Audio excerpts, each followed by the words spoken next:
Your work is largely about making the case that psychedelics are a better form of treatment than other forms. Before we get there, though, what do you make of a massive growth in the crisis of mental health? More and more experts are sounding the alarm on what they say is a mental health crisis. We are seeing mental health concerns at a rate that is extreme and very concerning. In the United States, for the first time, the lifespan, instead of increasing, it's now decreasing. With mental illness affecting roughly 50 million US adults, federal regulators are starting to explore the therapeutic potential of once stigmatized psychedelics.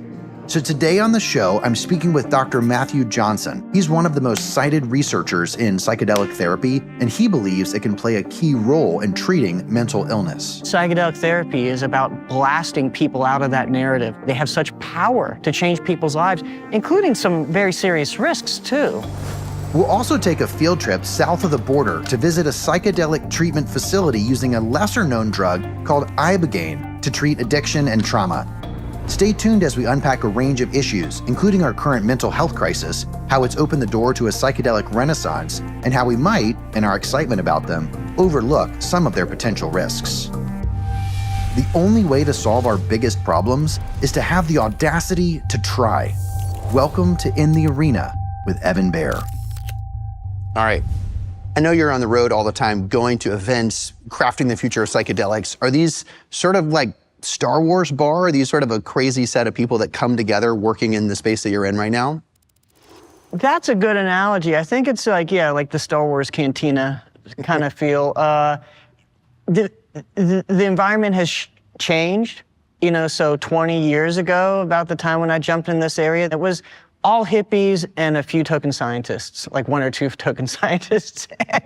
And so now in the last, gosh, like 4 years or so, you have this like very fascinating mix of like academics like me, folks with dreadlocks, tie-dye, et cetera, and then folks that are, you know, talking about the financial world that, you know, it just goes over my head, you know, a lot of it. So it's a really cool mix, interesting. Many headlines in publications around the world tell us that we are in a mental health crisis. Explain that to us. Things seem to be getting worse and not better despite many, many decades of supposed advancement. From one aspect, let's take depression. The most common antidepressants, the SSRIs, so to speak, they really don't work any better than the antidepressants going back to the 1950s. They're somewhat safer than some of those original antidepressants, but we've reached a ceiling in terms of the number of people that can be affected. And another big data point that keeps going in this direction is several years ago, for the first time in recorded history, in the United States, for most Americans, the lifespan, instead of increasing as it had done for many years, it's now decreasing. So it's like, you know, with all the extra technology, with all the advancements, with all the, you know, the new medical care, why are people living less long? Well, the analyses are pretty clear. It's suicide and various forms of substance use problems, you know, ODing or dying from lung cancer, heart disease from tobacco, alcohol, you know, the other substances. So these are squarely in the mental health realm. The high-level stats on the mental health crisis are pretty staggering. I think 1 in 5 American adults are depressed, 1 in 20 are severely depressed. I think about 10% of American adults take an SSRI, an antidepressant, in response to that. How did we get here? Right. Well, what was considered depression in the early days was a much more severe form of depression. So the antidepressants that were prescribed back in the 1960s, for example, you really had to be at the more severe end of the spectrum of depression to be prescribed medication. So there has been some shift in terms of what is even recognized as depression. In my opinion, there certainly is some over-prescription of these medications. I don't want to overstate it because certainly they've helped plenty of people, and you know, we need those tools in the toolbox, but we're not supposed to be happy all the time. Being happy about something is a signal in terms of the evolutionary psychology that oh, this is good. Oh, I've gotten food or sex or water, something I need. So I'm kind of rewarded for it. I feel good. And so the organism, we do the same thing in the future. It keeps the species going. So, but, if you were happy all the time, including when bad stuff happened, you wouldn't have that signal, oh, maybe I shouldn't be doing this anymore. So for example, let's say someone's stuck in a dead-end job that's unfulfilling and they've got an abusive boss, for example, and they're depressed. The number one thing that person can do for their depression is to look into a better job. Them not being happy a lot is a signal that they're in a difficult place in life and they need to do some exploration. Talk about that person for a second. The person who experienced some depression, perhaps as a result of a life circumstance that, let's just assume for the sake of argument, they have the ability to control. They need to leave a relationship, Right. They need to leave a job, they need to change their health, change their city, something. Right. And they're given an SSRI. Do you see that as sort of numbing that person in a way that leads them to not seek the root cause? Yeah. And in fact, there's some evidence that these medications do numb the person. And I don't want to overstate it because for some folks that may be what they need. Now, originally, SSRIs were designed with the intent of shorter term use. So let's say you're so depressed that you can't get out of bed. The more sophisticated and enlightened idea from the get-go was, okay, go on these medications, you're gonna be able to get out of bed. During that window of opportunity, we want you to, whatever it is for that person, work on your relationship, start trying, join some clubs if you're socially isolated, different ways to find, friends, do those things, work on that relationship with your kids that's been deteriorated. Use that window of opportunity to improve your life. And then you can go off the antidepressants because you've put yourself in a better place in life and you can move forward. Now, how many times are they actually used like that? Very rarely. And so it's very typical for folks to just, go on these medications and stay on them for the rest of their lives or for decades. All right, let's talk about psychedelics. For newcomers, what is a psychedelic? Psychedelics are hard to define, and you ask experts and you're gonna get different opinions on what that word means. For me, it's a substance, a drug, that has a profound effect on one's perception of reality.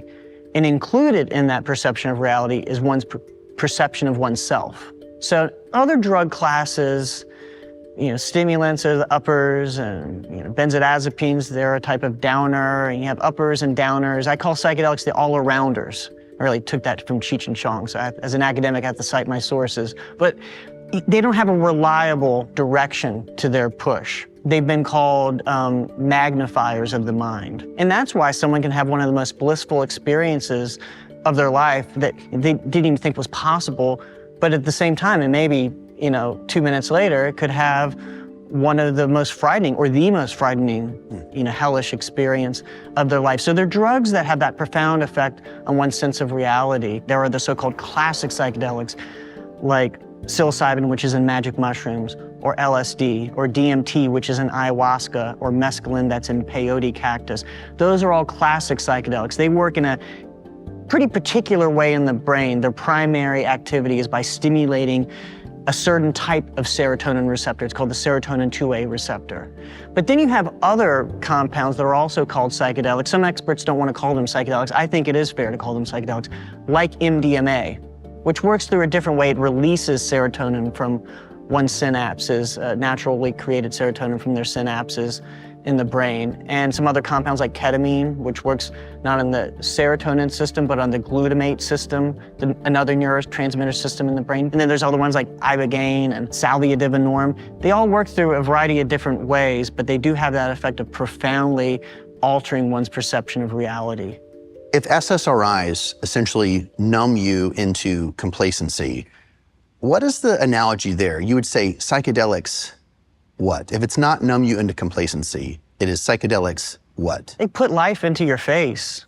So by analogy, if you have kind of put something away in the basement of your mind, like, I don't want to deal with that. If you've been avoidant, many of us are avoidant, what people typically do is maybe take the broom and sweep their problems under the rug.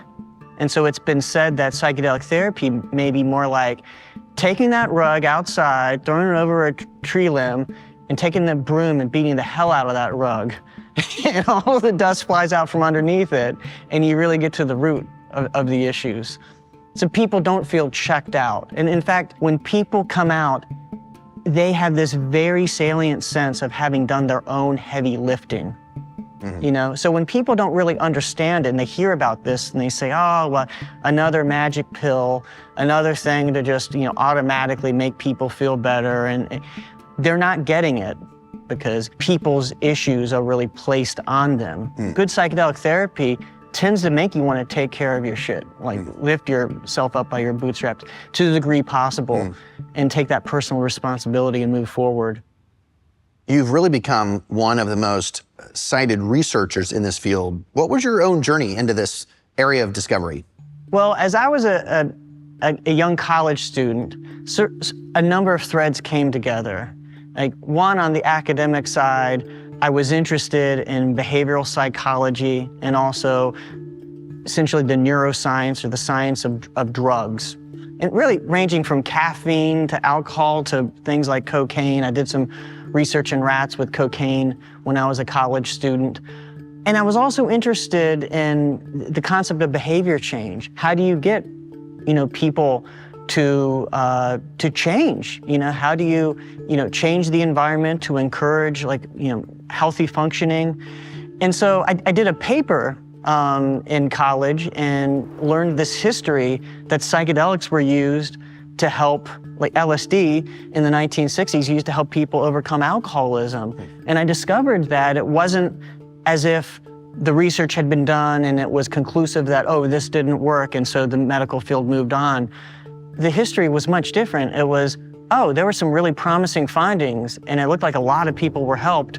But then psychedelics went from being this, arcane thing that was known only by these, laboratory clinical researchers in the early 60s, 50s, and then early 60s to being wildly popular in the late 60s and then into the 70s.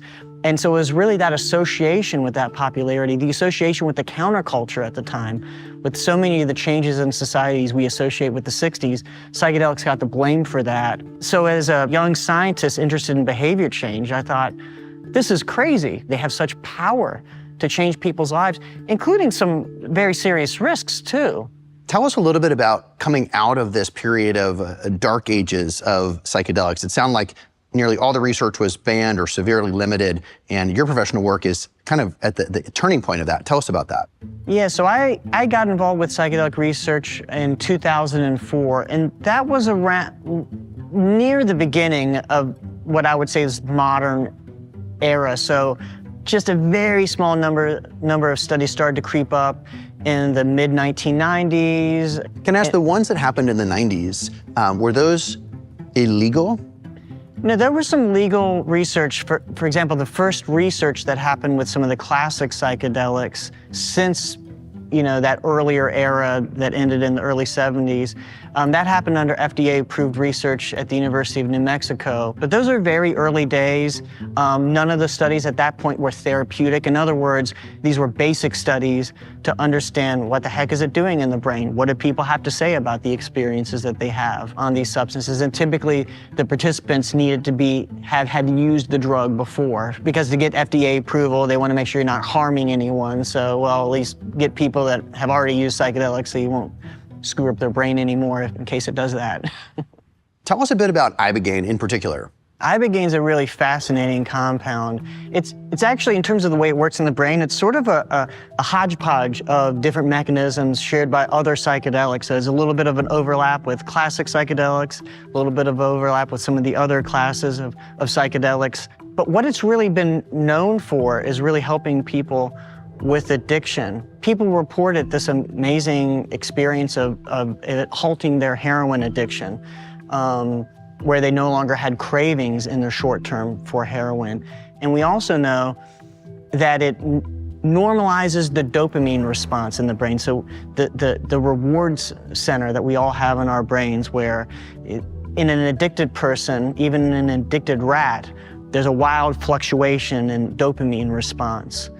And that has been flattened when you give an animal ibogaine. So there's a lot of excitement about its use for addiction. There's more concern compared to some of the other psychedelics like psilocybin and LSD, which are really remarkably safe at the physiological level. There is some concern with ibogaine that for people with some vulnerabilities that it could be particularly more dangerous. So it's really important that people be medically supervised when we do that type of work.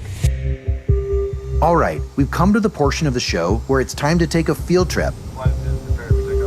Let's break from our conversation to visit a psychedelic clinic in Cancun, Mexico, using ibogaine to treat people struggling with addiction and trauma.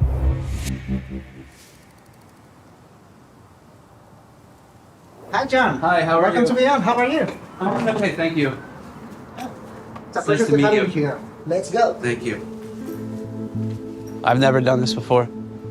I have not ever done psychedelics. I'm very anxious. I injured myself at the age of 17. I injured my back. The first thing they did was give me oxycodone.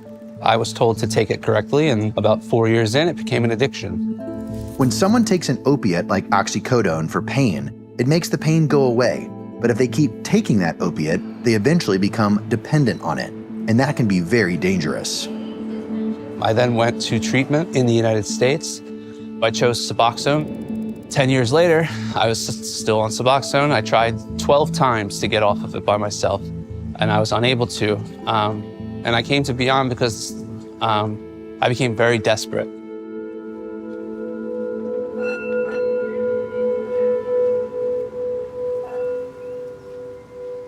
This is our outdoor area where guests hang out. Yoga happens back here often, and then there's typically group therapy in the mornings over there. Talia Eisenberg discovered the potential of ibogaine after a single dose helped end her multi-year heroin addiction. When I did try ibogaine and I didn't have any craving for opiates after being an opiate addict, I thought, wow, we are really on to something.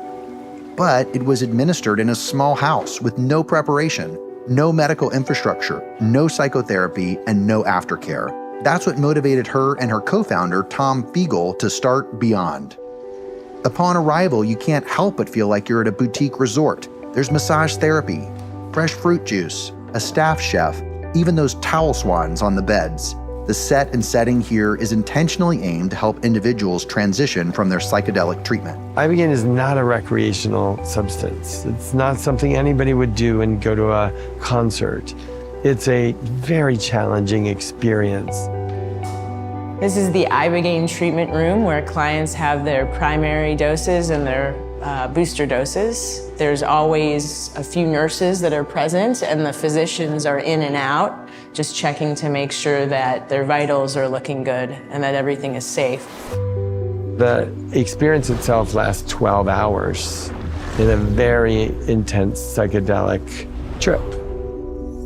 And when it's done, the part of their brain that needed the opiate has been reset. It's back to pre-opiate levels of dependency. It's like they never took it.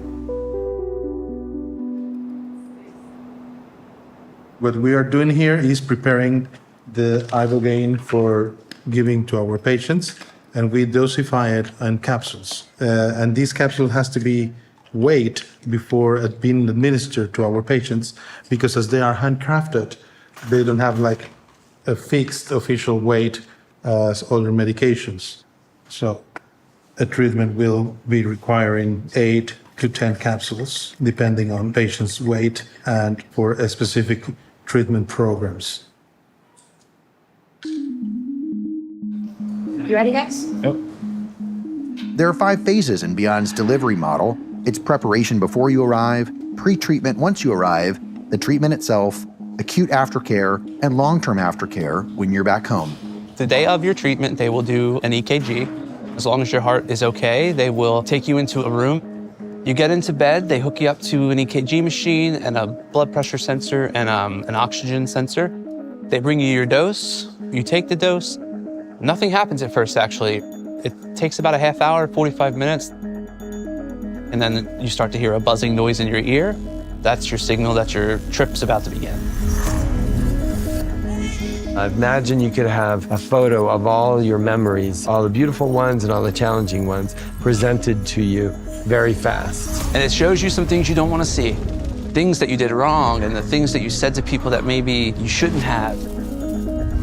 That lasts for about 6 hours. Then there's an introspective phase, and this is another about 4 to 6 hours where you're just contemplating what just happened and what it all means.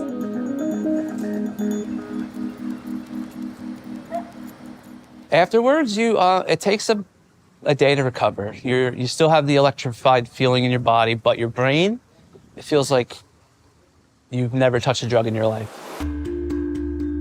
Ibogaine is the only substance we know that is not an opiate that eliminates the withdrawals and cravings from opiate dependency. It's resetting the kappa opioid receptor, which is the receptor that is being agonized by the opiate. In addition, ibogaine is very effective at upregulating a protein called GDNF, and it causes someone to feel this sense of intention to grow and to change. Right? That's the big picture, right? That's the intergenerational healing. And then finally, there's the resetting of the serotonin system. So now we have extremely low or no sense of depression, plus this passion to grow and change, plus the absence of the withdrawals. And so what ibogaine helps people do is jumpstart their sense of change. There are, of course, some risks. So when someone takes ibogaine, they can experience a change in the pattern of their heart rate. And we have to be very careful about the potential risks to someone who's had a previous cardiac event. I think we're in this very strange time when self-motivated healing and access to safe medicines are challenging the conventional, largely Western medical industrial complex and the rules that have been put in place. The future of medicine is changing. I think that psychedelic technologies are being better understood for their true potential and their promise to help people heal and live the life that they want to. It's fascinating to see the psychedelic treatment process firsthand, but let's get back to the studio and dive deeper into the science of these compounds. I'd love to hear some of your science or speculation on the magic that is happening in these 6 hours. I know often this might be used for someone that has a traumatic experience in their history, driving some of their depression or anxiety. Maybe you could take that as an example and tell us what you know about what's happening during those 6 hours. So we know that when that drug is in the system, when the psilocybin, for example, is in their bloodstream, it gets to their brain and it hits these certain type of serotonin receptors. And we know that the downstream effects of that are a massive change in the way the brain communicates with itself. I liken it to an analogy with society when the internet came in. Without the psychedelic on board, certain brain areas that are closer to each other and that are in the same sort of common pattern with each other, they'll talk more with each other. These are like neighbors. In the old days before the internet, you knew your neighbors typically, and you talked to them more than the people across town and more than certainly the people across the planet. When the psychedelic is on board, there's really this kind of scramble of the communication, such that there seems to be less communication with those normal communication partners. We're talking about different brain areas, at the expense of this massive increase in communication between brain areas that don't normally communicate with each other. So that's like the internet moving into society. So we still have a lot to figure out here, but that's probably responsible for a lot of the insights and the radically different perceptions that people have in these experiences, where they can, for example, look at themselves from a different perspective. You mentioned trauma. There's often a lot of self-blame with trauma, and with psychedelic therapy, when it works well, sometimes it sounds to me like people will see themselves the way they would see a loved one or even a stranger. They would afford a loved one or even a stranger more compassion and understanding than they would themselves.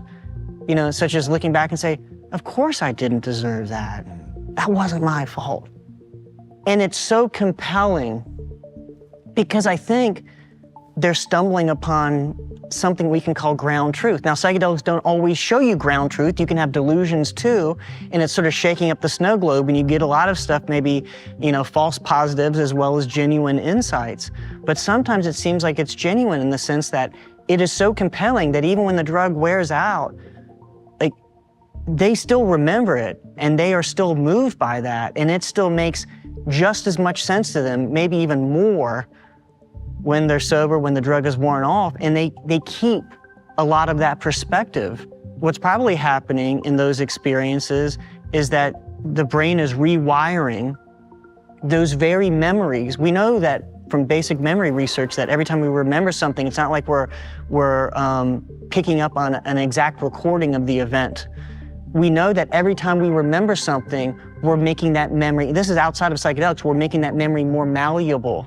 We're making it more adjustable. So with psychedelic therapy, when someone has sometimes, like, after years and maybe even decades of only this other suboptimal way of looking at the issue, now they have this very compelling alternate way of looking at it that is so compelling that that is the new memory that's written.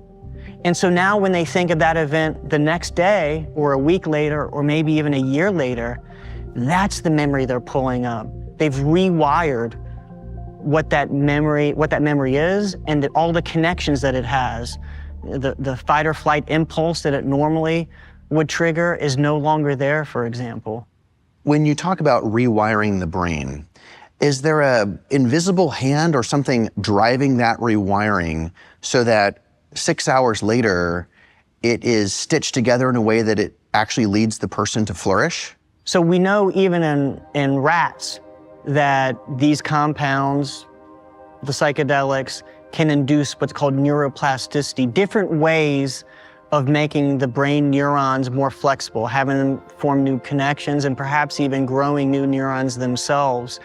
And so I think human beings in general have this tendency towards mental health growth. I think about it this way: if I cut my hand, we don't know how that scar is formed. There's still today, like, we have, 1 billion years of evolution behind us bringing the organism towards growth. So it's self-healing. The hand heals itself. And even in the best of medicine, get in a motorcycle accident in the ER, the basic things they're going to do are just helping your natural healing processes along. They're going to get the dirt, they're going to clean it out. They're going to maybe bring the skin closer together with stitching, but all of the healing is natural. Your body is doing it. Why would the mind be any different? It's just another aspect of our body. So I really do think the human being is generally driven towards psychological health. Maybe psychedelic therapy is like the emergency room physician clearing out the dirt, and you're never going to get that healing jump-started when you got a bunch of, like, the road gravel still in your cut.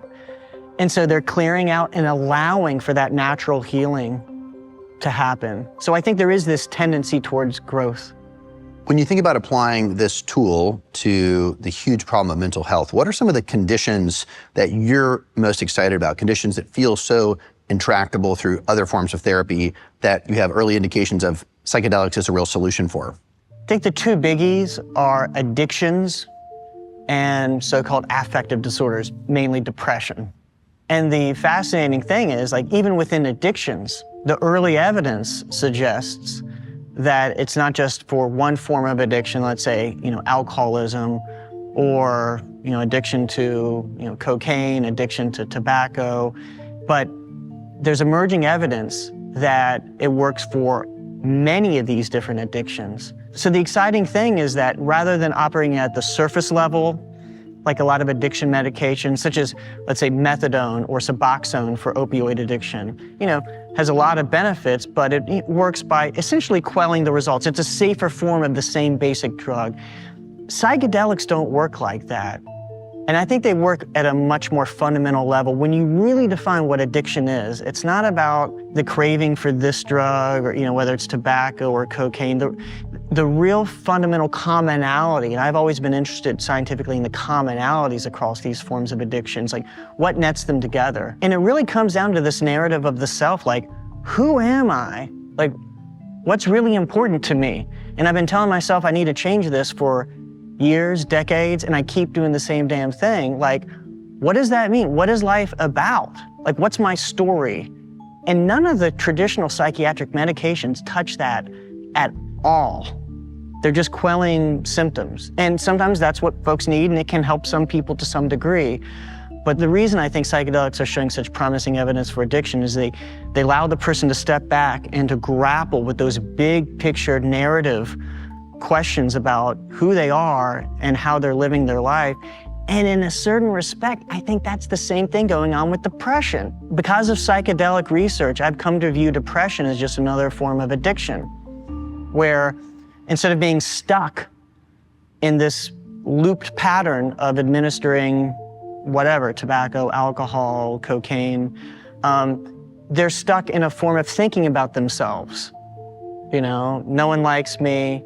I was just born a loser. It's never going to work out. You know, we all have self-persecutory thoughts. You know, all humans do. But in depression, there's an overexpression of that. There's way too much. And for lack of a better way to put it, good psychedelic therapy is about blasting people out of that narrative, wherever they're stuck.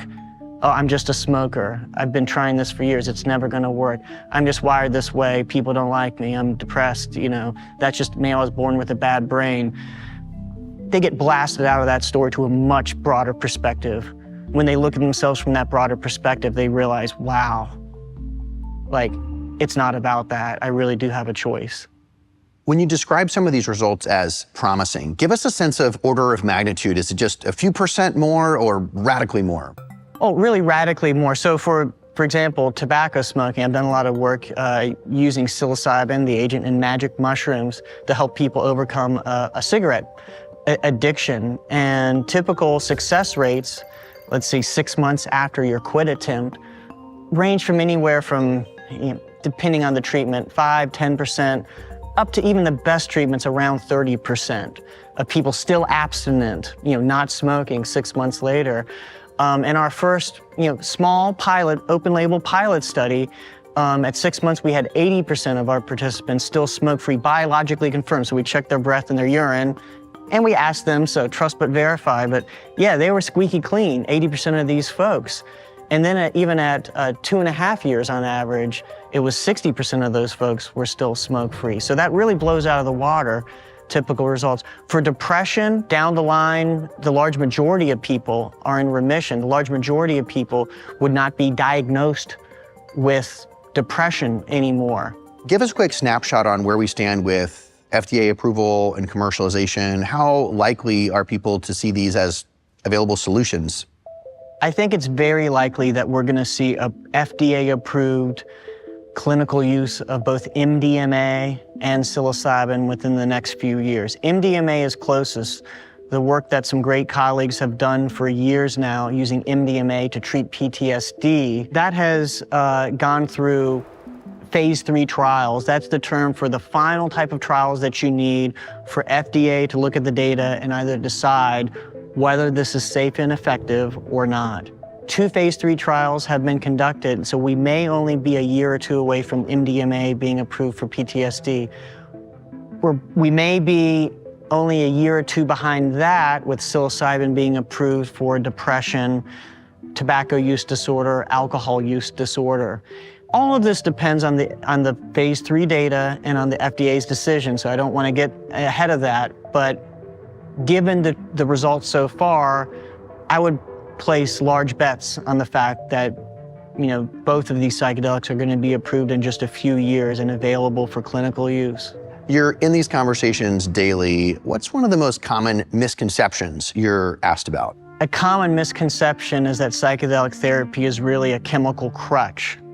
You know, folks might say, oh, the last thing we need is another way to numb the person out or just to help you skate past your problems. And that's really a radical misunderstanding from my perspective of what's going on here. Yes, this is a medication. In the short term, it induces a profound effect on the way the brain functions. But during that time, that's a window of opportunity where the person learns new things about themselves and about the world. They see themselves from a different perspective. And it just strikes me that when this works, people have this profound sense that they've done their own psychological heavy lifting. Like at the end of one of these sessions, people will say they're exhausted at the physical, mental, and if they use that language, the spiritual level. And often people will say, my God, especially people that like have never taken a psychedelic before, they say, my God, people do this for fun? Like, that's crazy. This was the most difficult thing I've ever done in my life. People routinely say that, not always, but very common. And a lot of times that healing comes from having looked at themselves in the mirror and gone to the dark places and looked at themselves from this radically truthful perspective with their own problems, and they see their own, where they need to improve. And people, when it works, people come out with marching orders from themselves. It was like, this is what I need to do in life to get on a better track. And so it's a message of personal responsibility and continual self-healing. And so when we're picking up on less depression, less addiction 6 months, a year later, the drug's been out of their system. It was out of their system in a day. Like, what we're seeing there months later is they put themselves onto a better track in life. And they've changed the way they're living their lives with responsibility and taking care of themselves. Dr. Johnson, thank you for being in conversation today, and importantly for these decades of research and really pioneering work to drive what so clear is on your heart will make human flourishing more available for the rest of the world. Appreciate you being here. Thanks, Evan.